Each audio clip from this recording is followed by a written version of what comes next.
Welcome back, honourable members. Point of order, Zomba Malosa. Thank you so much, Right Honourable Speaker, for giving people of Zomba Malosa a chance on a point of order. You know, Right Honourable Speaker, I come from the Eastern region, which consists in Cheo, Machinga, Mangochi, Zomba. Right Honourable Speaker, our friends from the other side, on seat number 11, there was an honourable member, a veteran member, not somebody that has just joined this 2025. That member has been moved to 102. And this member is coming from the Eastern region. Mangochi, something. And that is just to say that these people here, this MCB, they hate Eastern region people. This seat is the only seat they have in the Eastern region, and they have moved that member back to 102 seat. Right Honourable Speaker, we people from the Eastern region, we seek justice. It's not right. Why move a member from Salima to 102? Actually, I hear that even where they have put him, there's no microphone. He doesn't have a gadget. There's no gadget where they have put him. So, really, I'm really standing with that honorable member from Mangochi. He's the only one that stood on, who stood so strong and stood on MCP ticket. Mangochi Monkey Bay. People of Mangochi Monkey Bay, please help us, Right Honorable Speaker. We want to represent Malawians, but not on those back seats. It's the only seat that the MCP has in Eastern region, and they have pushed it back. Thank you so much, Right Honorable Speaker. Thank you.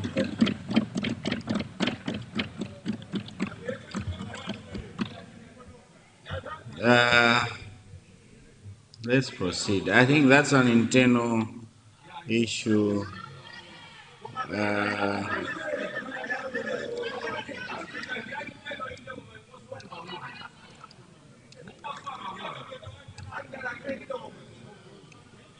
We proceed. Yes, Whip.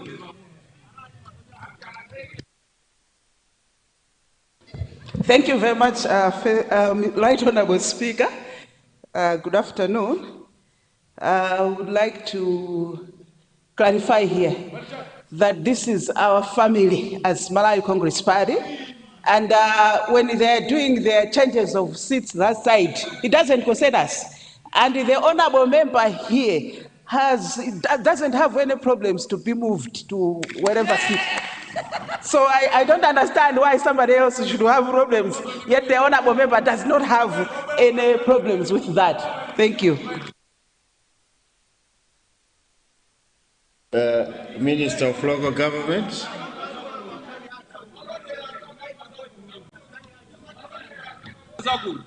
Yes, Minister of Local Government. Thank you very much, Right Honourable Speaker. This is a house of records. What has happened with the honourable member happened not long time ago when the honourable Minister of Foreign Affairs moved to the other side. Has it a point of order was induced from that side to establish the reasons why. And in their justification, they said this was a seasoned politician. In her justification, she says, this is a lone member from the Eastern region. Can we have a justification? Equal to equal. I therefore think that it is just right and proper for the people of Mangochi to seek justice. Why has their member been taken from a point of a microphone to a point of no microphone right in the Biafra? Right, Honourable Speaker, I remember very well that one of our members, when we were sitting that side, because there it's up fire, down fire. Chigumu. Pamwamba moto, pasi moto. Kumene kuti. Right, Honorable Speaker, when we were there, Honorable Malomba was moved to there. And a court injunction came. Are you waiting for court injunction, you? I submit.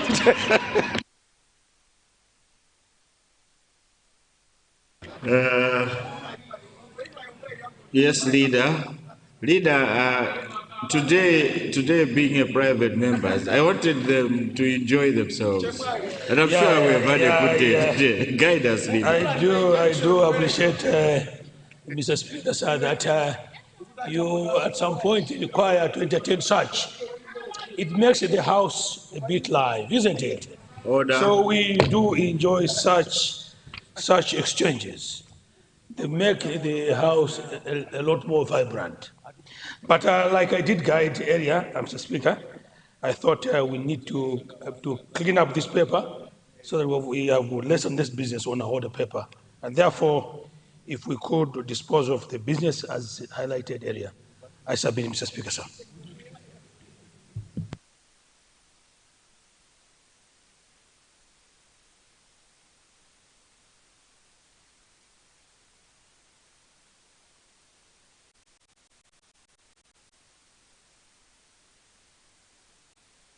Honour members, we go back to questions, understanding order 69. And we move to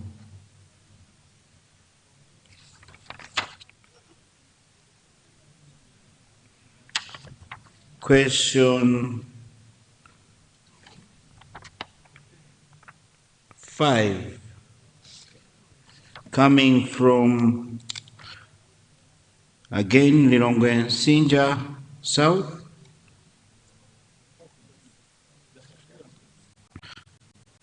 Three and 6.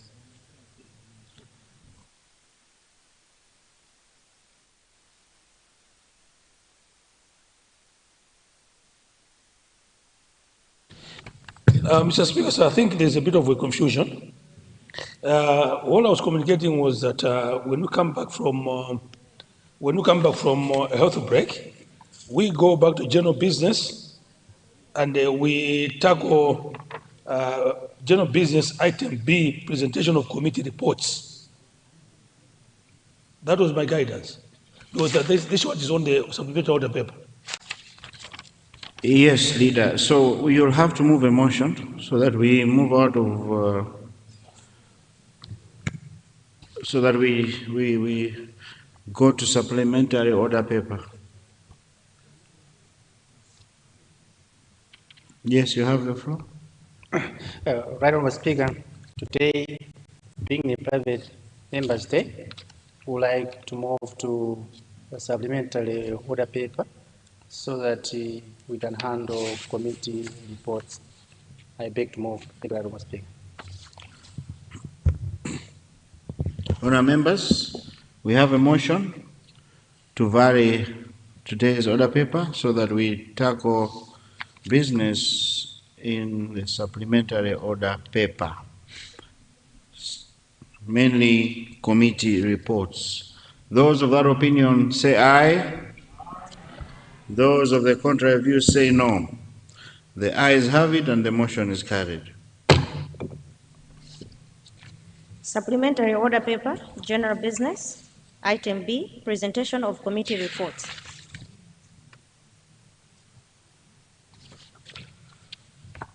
Roman numeral 2, report of the Parliamentary Health Committee's activities held within the first quarter of the 2026-2027 financial year.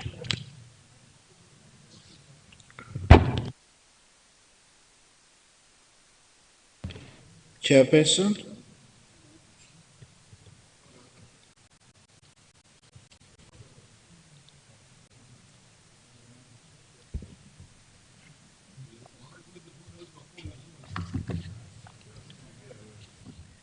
Chair, go ahead. Mr. Speaker, sir, I beg to present the paper standing in my name under item 2B, Roman numeral 2.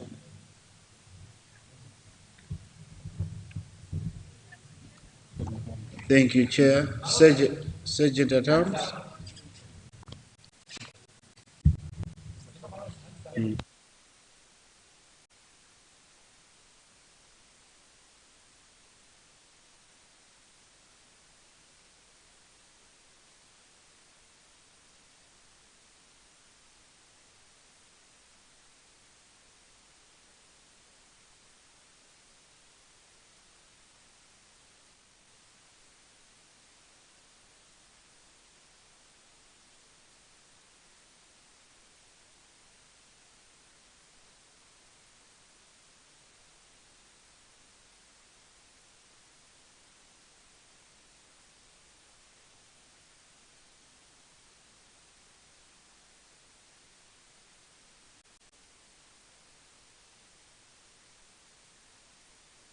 Thank you. Honorable Chairperson, do you wish to speak to the report?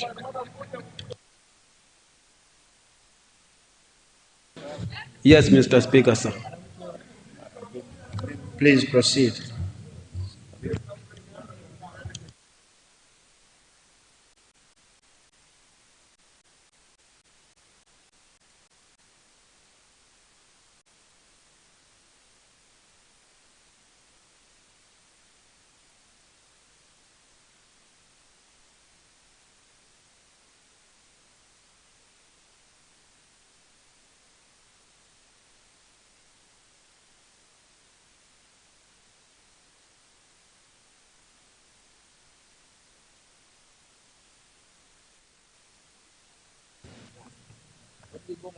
Good afternoon, Mr. Speaker, sir. Mr. Speaker, sir, families in this country continue to bury fathers, brothers, and sons who never imagined that a pill promising enhanced sexual performance would instead become their final dose. Their stories begin not in hospitals or pharmacies, but in unregulated markets where dangerous sexual enhancement drugs are openly sold with little fear of oversight to a rest house or a hotel room. While we lose lives to unsafe medicines and sexual enhancement drugs, our health facilities continue to battle rampant drug theft, the unchecked segregation of counterfeit and substandard medicines, and the growing threat of antimicrobial resistance, which is rendering life-saving medicines increasingly ineffective. The deaths of our fathers, uncles, sons, and nephews, Mr. Speaker, sir, are not isolated tragedies. They are symptoms of a healthcare system struggling under the weight of an outdated legal framework. At the heart of these weaknesses lies a law enacted in 1948, a Public Health Act. This is why your committee engaged different stakeholders and civil society organizations on the reform of the 1948 Public Health Act and conducted an inquiry into state of corruption in health facilities.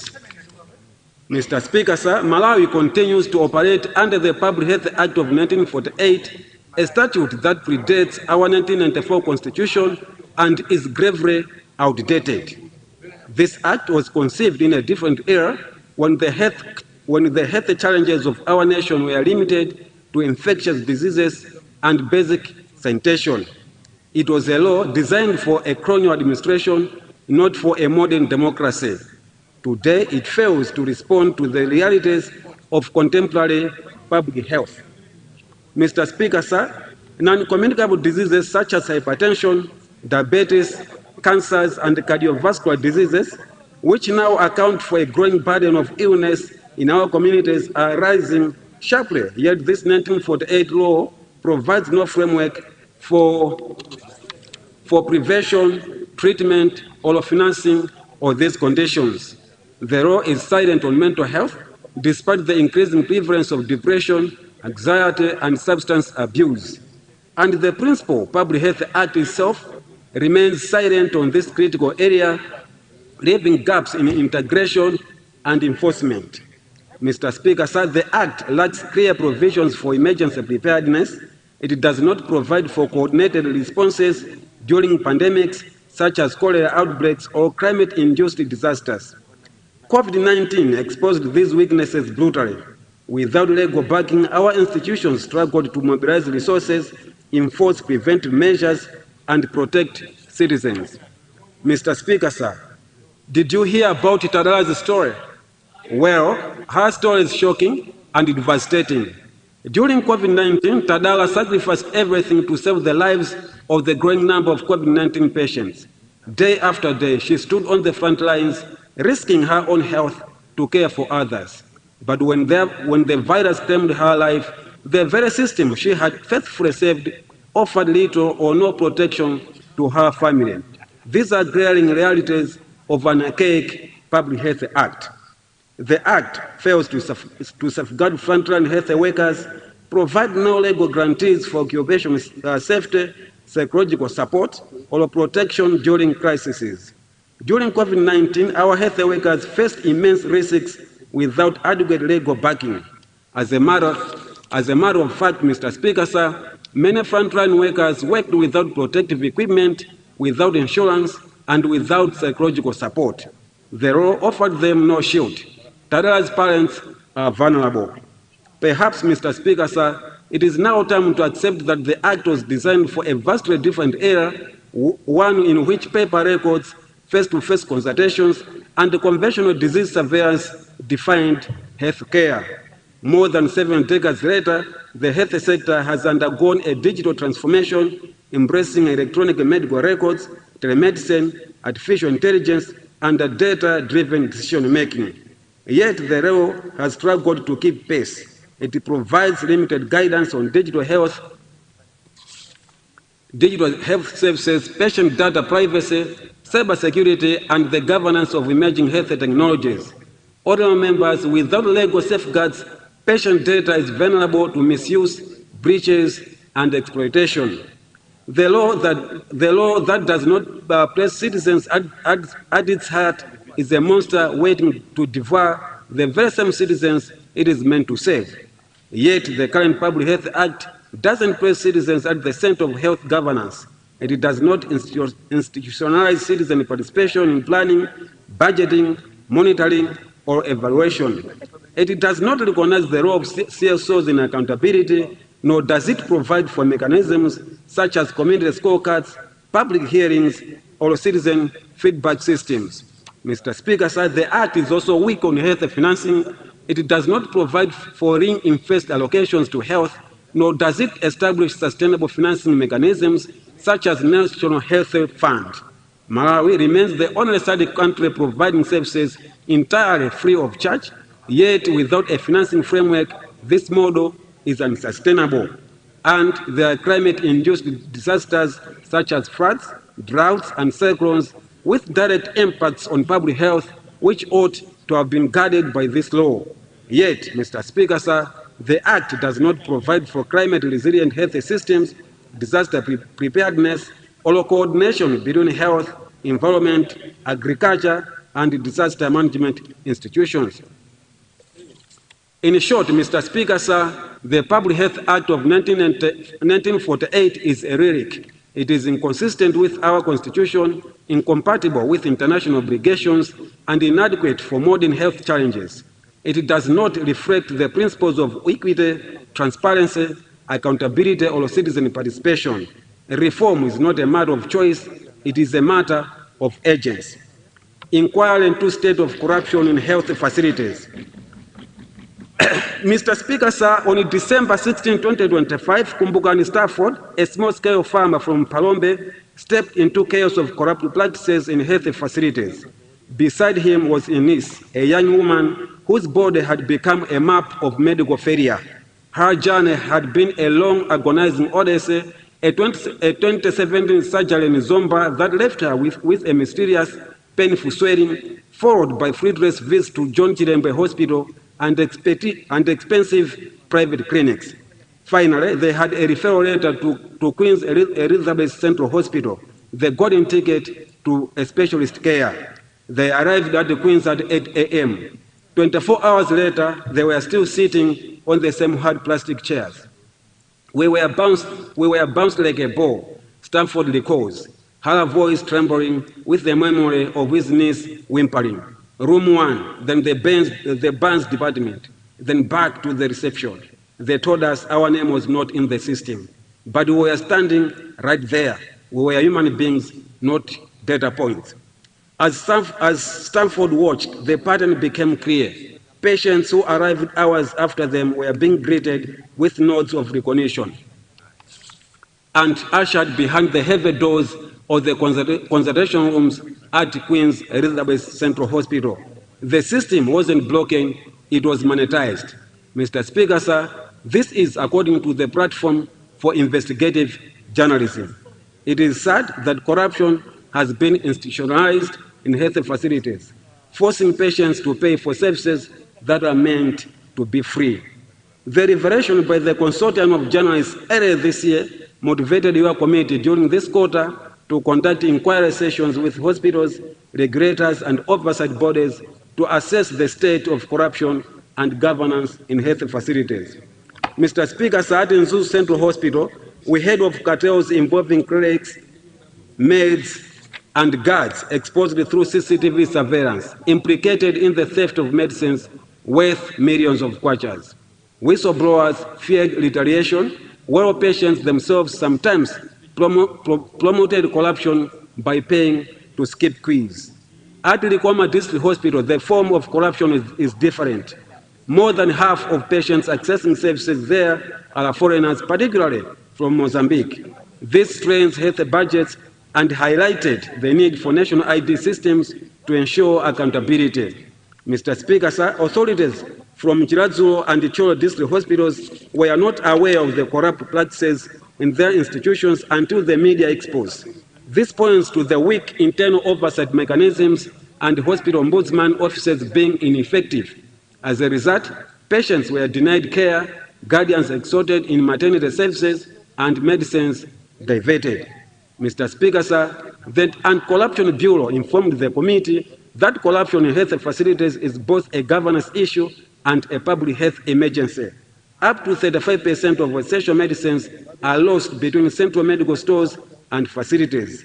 Syndicates have emerged demanding bribes for access to free services. Recruitment processes have been compromised by nepotism, bribery, and undermining service delivery. Mr. Speaker, sir, Medical Council of Malawi reported a case of illegal charging, abuse of private practice, and issuance of fake medical reports. The Nurses and Midwives Council highlighted negligence and misconduct with penalties ranging from warnings to deregistration. The Pharmacy and Medicines Regulatory Authority, PMRA, presented major drug theft cases, including diversions of insulin, and emphasized challenges in enforcing regulations due to resource constraints and delayed court outcomes. Mr. Speaker, these inquiries revealed a system under strain. Corruption, malpractice, and weak oversight are eroding public trust, undermining patient care, and diverting scarce resources. Mr. Speaker, sir, your committee suggests or proposes two urgent priorities: the modernization of Malawi's public health legislation and the strengthening of governance in health facilities. On law reform, the committee observed that the Public Health Act of 1995 is outdated and inconsistent with the Constitution and international obligations. Civil society organizations, the Law Commission, and the Ministry of Justice and Constitutional Affairs all emphasize the need for a modernized framework that protects the right to health, strengthens emergency preparedness, and regulates digital health, and institutionalizes citizen participation. On the inquiry into state of corruption in health facilities, the committee uncovered entrenched malpractice in hospitals, systematic drug theft, compromised recruitment, and weak grievance redress mechanisms. The Anti-Corruption Bureau, regulatory bodies, and investigative media provided evidence of corruption networks and enforcement gaps that undermine service delivery and erode public trust. Your committee, Mr. Speaker, sir, will in the few coming weeks conduct special inquiry into theft of drugs in health facilities. Mr. Speaker, sir, the recommendations by your committee provide for oversight measures to ensure that when Parliament is seized with these matters, the process is coherent, inclusive, and aligned with Malawi's constitution and international obligation. This is why we think that by adopting this report, Parliament will strengthen institutional integrity, modernize Malawi's public health legislation, and restore confidence in the health system. With these remarks, Mr. Speaker, sir, I beg to move that the report be considered and adopted by this August House. I beg to move. Thank you, Mr. Speaker, sir.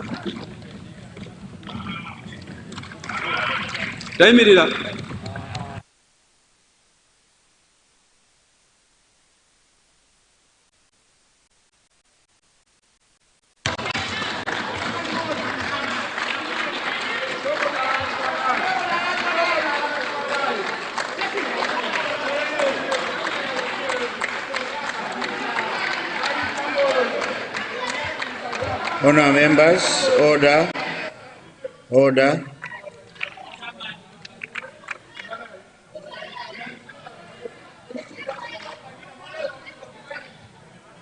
Honourable members, who is seconding the report? Mwanza West.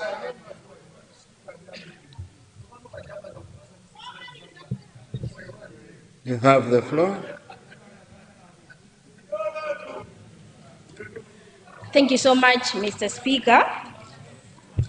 I rise to second the report as ably presented on the Health Committee's activities undertaken in the first quarter of 2026 and 2027 financial year. Mr. Speaker, while the chairperson has outlined the findings in detail, allow me to underscore the broader implications of this report. What we have seen in our engagements is not simply outdated legislation or isolated malpractice. It is a healthy system that requires urgent strengthening of trust, accountability, and resilience. Mr. Speaker, the committee's work revealed that patients and communities are losing confidence in the system. Medicines are diverted before reaching those in need. Guardians are forced to pay bribes for services that should be free, and complaints often go unresolved. This is not only governance failure, it is a direct assault on the dignity and rights of Malawians. Mr. Speaker, sir, the recommendations in this report are designed to restore that trust. They call for independent hospital ombudsman posts to ensure that patient complaints are heard and acted upon. Digital tracking of medicines and modernized central medical stores trust infrastructure to close the loopholes that fuel drug diversions. Custodial sentences and lifestyle audits to deter corruption and expose unexplained wealth. Merit-based recruitment and professional discipline to ensure that our health workforce is deployed fairly and held accountable. And civil society oversight through quarterly reports and shadow monitoring so that communities themselves remain watchdogs of the system. Mr. Speaker, sir, the recommendations provide us with a framework to measure progress, hold institutions accountable, and ensure that reforms are not left on paper but implemented in practice. Mr. Speaker, by adopting this report, Parliament will send a strong signal that corruption in health facilities will not be tolerated, the patient's lives will be protected, and that Malawi's health system will be modernized to meet the needs of today and tomorrow. Mr. Speaker, with these few remarks, I beg to second the report. Thank you.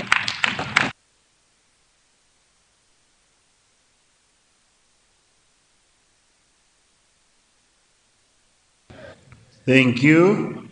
Thank you, Mwanza West. Let's have takers. I see Salima Central. Salima Central West, you have the floor. Thank you so much, Honorable Speaker. I just want to commend the chairperson for Health Committee and his committee, and indeed even you, leadership, because this is your committee, for this elaborate report. The report is very important. I think the elements of this report need to be taken seriously, not only by one side, but I think for all of us as Malawians. What has touched me so much in this report, Honorable Speaker, is an element of violation of clients' and patients' rights. That's not all, but you could see that why there is that violation is that there is a scramble for the best services. Everybody wants to be attended earlier than the other, and they want to be attended from a facility that provides the better services and attended by somebody who is well trained.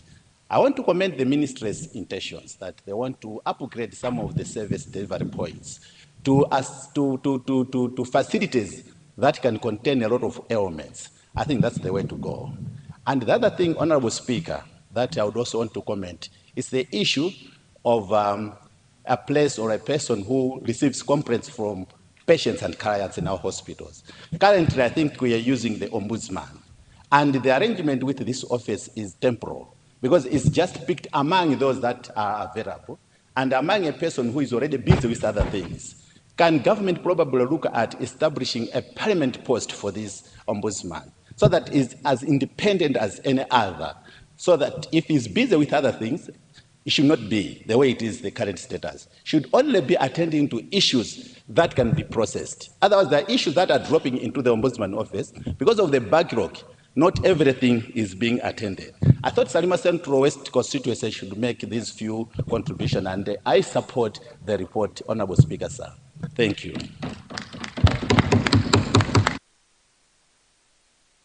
Thank you, Salima Central East. Let's go to Mzimba Perekezi. Mzimba Perekezi, you have the floor. Thank you, Mr. Speaker, sir, for giving the people of Mzimba Perekezi an opportunity to support the adoption of the report of the Health Committee, ably represented by the chair. Mr. Speaker, sir, I commend the committee for producing a comprehensive report that addresses some of the most pressing challenges facing our health sector. Mr. Speaker, sir, one of the report's greatest strengths is call for modernization of the outdated Public Health Act of 1948. The proposed reform will strengthen disease surveillance, improve emergency preparedness, protect patients' rights, and align our health laws with the Constitution and current public health realities. Mr. Speaker, sir, I also commend the committee for exposing corruption in our health facilities, bribery, drug theft, and unofficial payment deny ordinary Malawians the health care they deserve. Mr. Speaker, sir, every stolen medicine, every illegal payment puts the lives of our people at risk. Mr. Speaker, sir, I therefore support the recommendation to strengthen accountability, protect whistleblowers, and empower hospital ombudsmen to restore public confidence in our health system. Mr. Speaker, sir, as donor support continues to decline, the report later calls for sustainable domestic financing while ensuring that vulnerable citizens continue to quality health services. Mr. Speaker, sir, our people deserve public health facilities of medicine, motivated health workers, and transparent systems free from corruption. This report provides a practical roadmap towards achieving that goal. Mr. Speaker, sir, I therefore wholeheartedly support for the adoption of this committee, this report. I so submit, Mr. Speaker, sir. Thank you.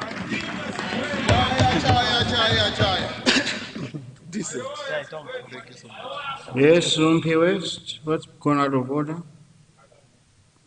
Right Honorable Speaker, sir, today being Private Members' Day, I stand that we extend time of the exhaustion of the required time so that we still more finish with the final report as you mentioned the Natural Resources Committee's report. I beg to move.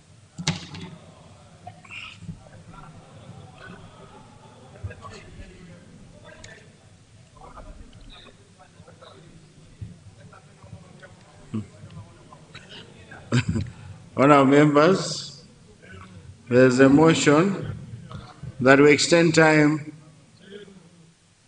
to deal with the Committee on Health and Natural Resources.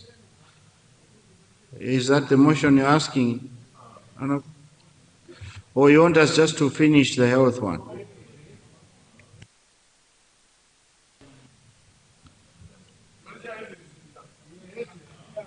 Right Honorable Speaker, after finishing the health one, we have to conclude with the natural resources.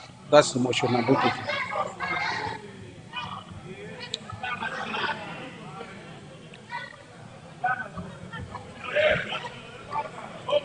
Honourable members, I put the question that we extend time as guided by Nzim Rumpi West.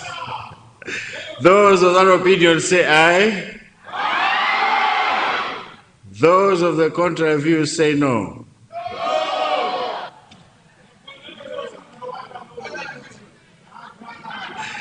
The ayes have it and the motion is carried. Why are you rising, honourable members?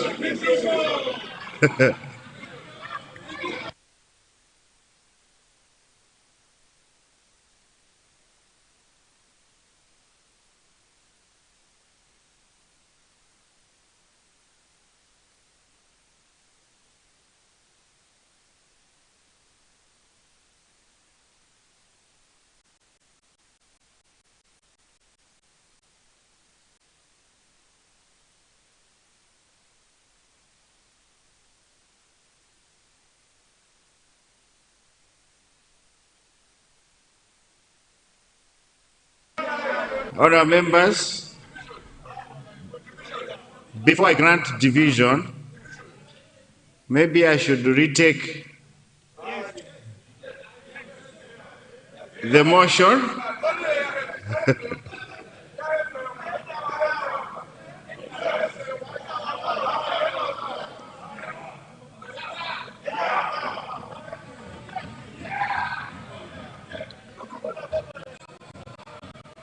Honourable members, it is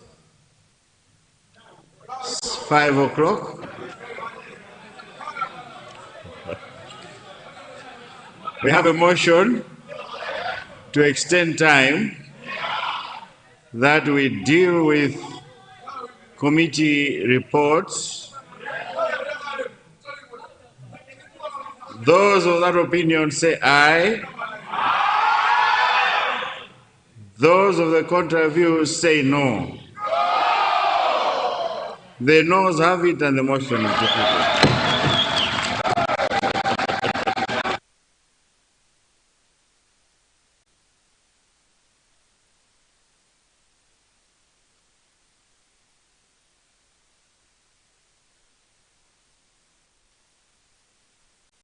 Honourable members, why are you standing? Division not granted.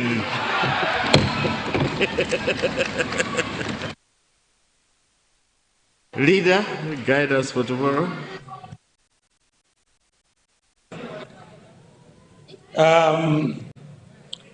Maybe I don't know if you allow the chair to wind up debate, so we just refer. We're almost done with the health report. So you want us to conclude first? We were just remaining with the chair winding up, and then we refer it to the committee. No, I mean, the House agrees to it. Yeah, I think that's fine, isn't it? We just conclude the last report and then we call it a day. So once we're done, then I will communicate business for tomorrow.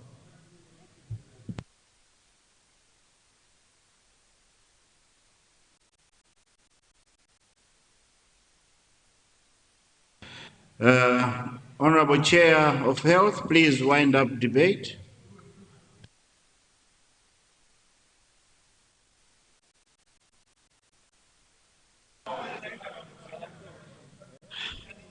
Thank you, Mr. Speaker, sir. Through you, Mr. Speaker, sir, I would like to thank the honorable members who have made contributions to the report. But I would also like to thank the committee members for the coordination during the activities that we had during the last quarter. In a special way, I would like to thank the Minister of Health for the working relationship that we have built. We understand that now we have National Health Fund, which has been approved. We are also hearing that the Public Health Act is under review, such that during the next sitting of Parliament, we would have the Public Health Act presented in the House and perhaps getting it passed. We are also hearing that the regulations from Pharmacy and Medicine Regulatory Authority are almost done. For this reason, Mr. Speaker, sir, that through you, I would like to thank the whole House for supporting the committee. With these few remarks, I would like to beg that the House adopt the committee. I beg to move. Thank you.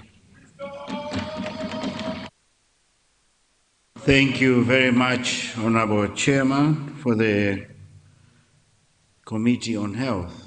Honorable members, I now put the question that the House do agree to the report presented by the Health Committee. Those of that opinion say aye. Those of the contrary view say no. The ayes have it and the motion is carried. Leader, first let me thank you, Leader, for accepting that we dispose of that issue. We only had about 2 minutes, and yeah, please guide us for tomorrow. Thank you very much, Right Honorable Speaker. First is to thank you for guiding the House extremely well today, as you have always done. So we say thank you. I also would like to thank all members. Attendance has improved, and this is very exciting. If we continue like this, surely Malawians out there will be celebrating. Let's keep up this attendance. Tomorrow, we will tackle questions that will appear on the order paper, and if we have time, we will tackle some reports, depending on the time available. I know the clerk is already, looking at me, this man is bringing irregular business now, but we are trying to offload some of the business that is on the order paper. When we are coming next November, I want us to be as little business as we can, so that we prioritize new business. So when we do things in an irregular manner, it is for that purpose. Where need be, we will be asking for a supplementary order paper to accommodate business that we think should be disposed of. So that's how we'll proceed tomorrow, time permitting. I submit, Mr. Speaker, sir. Thank you very much, Leader. Indeed, attendance has improved, and I know we can do better. Thank you so much. Honourable members, it is 17:06. Therefore, I adjourn the House to tomorrow, 9:30 a.m. House adjourned.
Well, that's how the House has concluded its business for today, Thursday, the 30th of July, 2026. A summary of business on the floor.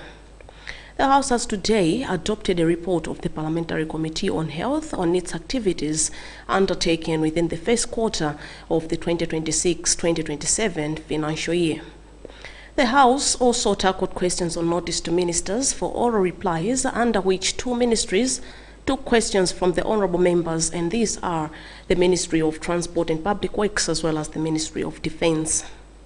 The questions came from honourable members representing the following constituencies: Neno South, Chikwawa Nkombedzi, Dedza Mphunzi, Nkatabe South and Blantyre Central, among others. The House also considered 4 questions under Standing Order 69, with members of Parliament seeking ministers' responses on matters affecting the public. The questions included the following. The Honourable Member for Kasungu Central directed a question to the Minister of Education, Science and Technology on whether the government will amend the eligibility criteria under the Higher Education Students' Loans and Grants Board to enable students pursuing advanced diploma programs in clinical medicine to qualify for students' loans and grants.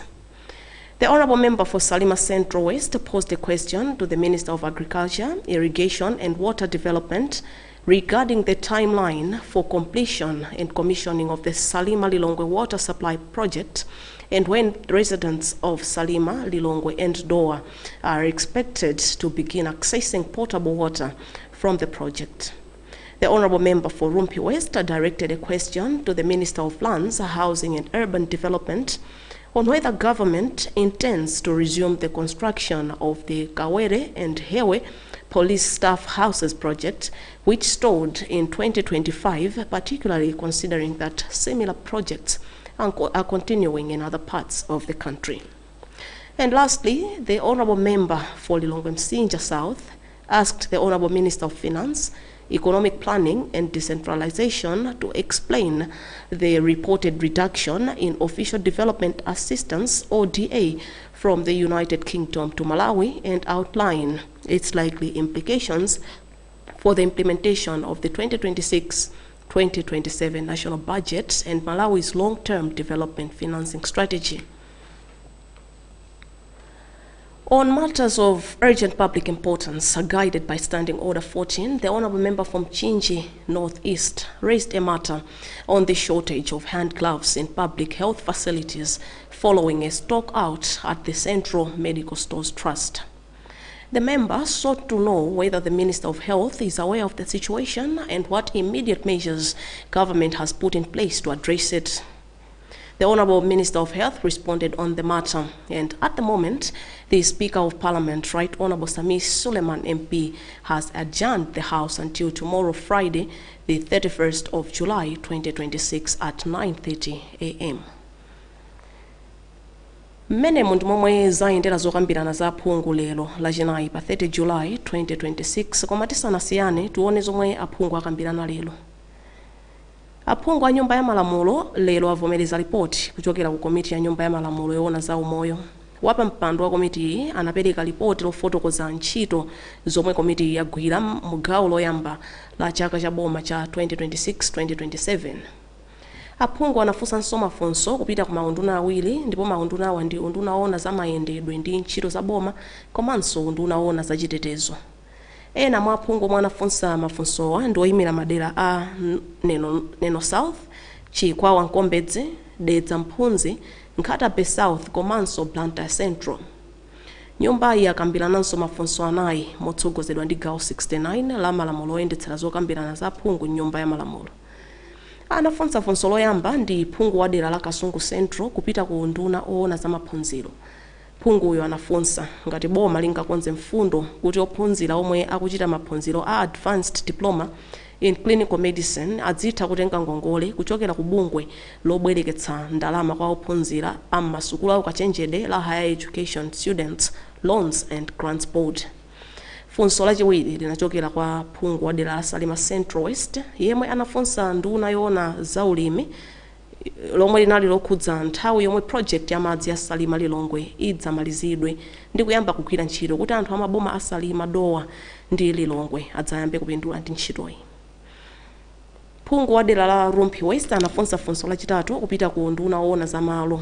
Phunguyo amafunsa ngati boma likulingalira zopitiriza ntchito yomanga nyumba za apolisi ku Hewe ndi ku Kawere yomwe inayima mu chaka cha 2025 makamaka poona kuti madera ena mdziko muno ntchito ngati yomweyi kupitirira. Funso lachinayi anafunsa ndi phungu wa dera la Lilongwe Msinja South lokhudza kuchepa kwa thandizo la chitukuko kuchokera ku dziko la United Kingdom komanso momwe kuchepako kungakhudzire ndondomeko ya chuma cha boma cha 2026-2027 kuphatikizapo njira zomwe dziko lino lili nazo zopezera ndalama za chitukuko. Phungu oyimirira dera la Mchinji North East anabweretsa mnyumba nkhani yofunika ku dziko motsogozedwa ndi gawo 14 la malamulo oyendetsera zokambirana za phungu. Nkhani inali yokhudza kusowa kwa magulovu mzipatala za boma ndipo phunguyo anafuna kudziwa kuchokera kwa nduna yoona za umoyo zomwe boma likuchitapo pa nkhaniyi. Pakadali pano aspika nyumba ya malamulo olemekezeka Asami Suleiman MP ayimitsa zokambirana kuti aphungu adzakumanenso mawa lachisanu nthawi ya 9:30 mmawa. M'malo mwa anzanga onse kuno ku Parliament Broadcasting munali ndi ine Rachel Conan.